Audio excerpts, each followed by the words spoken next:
नांदुरा नगरपालिकेमध्ये तिरंगी लढतीचं चित्र असलं तरी खरा सामना हा भाजपच्या मंगला मुर्हेकर विरुद्ध अपक्ष उमेदवार रेखा इंगळे यांच्यामध्ये होत असल्याचं पाहायला मिळतंय।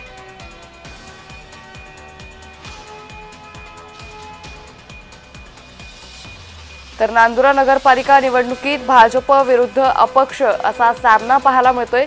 खरं तर बुलढाणा जिल्ह्यातील नांदुरा नगरपालिकेमध्ये तिरंगी लढतीचं चित्र असलं तरी खरा सामना हा भाजपच्या मंगला मुर्हेकर विरुद्ध अपक्ष उमेदवार रेखा इंगळे यांच्यामध्ये होत असल्याचं पाहायला मिळतंय।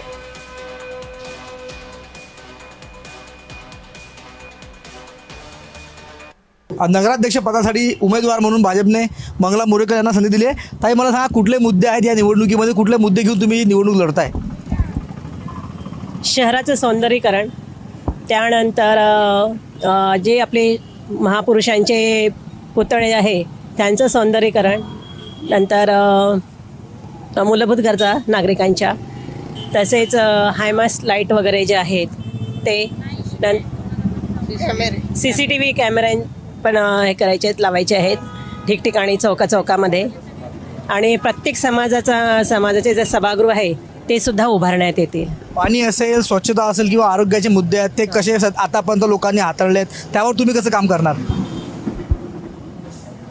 काम तर आतापर्यंत व्यवस्थितच चाललं आणि यापुढेही सुद्धा व्यवस्थितच होईल।